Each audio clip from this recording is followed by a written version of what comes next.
Welcome back to Hannity. Former Marine Staff Sergeant Steve Gurn was working as a private security contractor in Iraq, well, at least until a few days ago, when he was forced to flee the country. Now, he posted a video on Facebook talking about President Trump's temporary travel ban. It got more than 44 million views.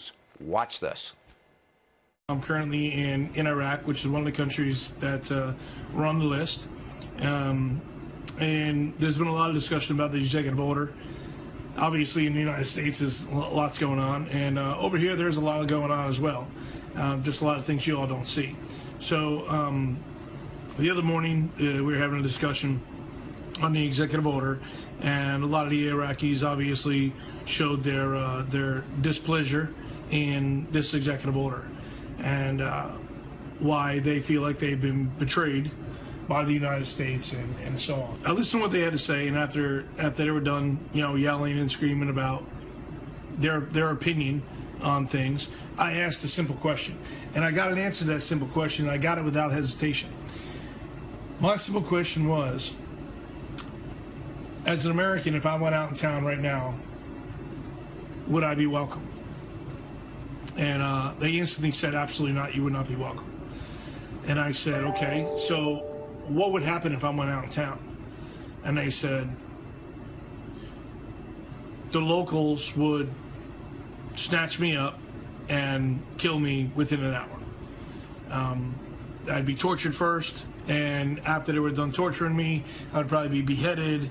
It would, go on video for everybody to see as, an example. The point I'm trying to make is, this is the local populace that would do this.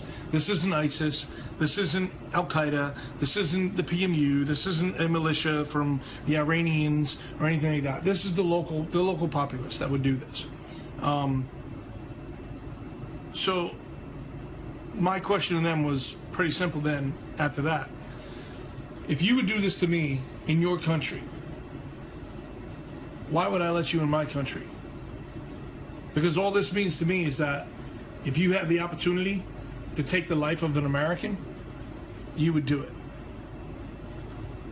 So maybe that's something you all need to think about back there. If this is the way some of these cultures feel, this is the way that these countries feel about Americans, why would you be so naive to believe that if they came to the United States, they would do anything any different than what they would do right here in their own country? And joining us now to share his story is Steve Gurn. Steve, good to see you. Thanks for being here. Thank you, sir. Thanks for having me. I know you say these are simple questions that you're asking, but they're really profound questions that clearly hit a nerve. Were you surprised by the 44 million views? Absolutely, I was. I posted that at 11 o'clock at night, and I went to bed.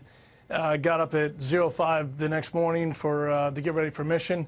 I was told that it had hit 1.1 million at that time. I didn't think anything of it.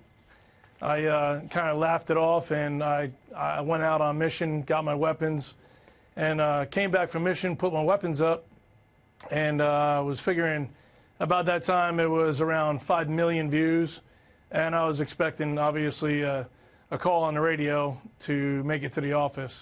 And I shortly after got that call.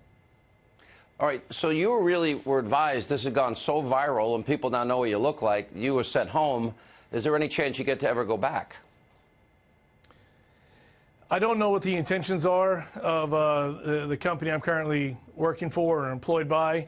I do know that I was removed, obviously, for safety issues. So I do not know exactly where we're going to go from here. All right. Look, I guess what's so frustrating about this is, to me, it's a very simple equation. We're not saying that you can't come to America. We're saying that we need to check you out. What really bothers me deep down inside is when all our top intelligence officials are telling us that ISIS will infiltrate the refugee population. Well, ISIS may be evil, but that doesn't mean they're stupid. And I got to imagine that they would train people to withstand whatever questioning would come their way. How do you ever positively ascertain what is in somebody's heart if they want to come to America, if they want to come here for freedom, or they want to come here to proselytize, or they want to come here to hurt Americans and blow up a school or a mall or whatever. You're really not going to be able to. And what I have learned over the years of working, in Iraq and Afghanistan is they're very good at manipulation. They can manipulate just about anyone, and they're really good at it. So they can tell you what they want you to hear, and they can keep that up for many, many years. And then eventually, when it's time, they'll do what they believe is right. And if that is to, hurt an American or hurt many of us at one time, they're going to do it. I think your admonition, I know you said these are simple questions, but they're very deep, very profound, and very timely and relevant to the debate that's going on in the country. Sir, glad you got home safe. Thank you for being with us. Congratulations on the 44 million hits. And when we come back, a new report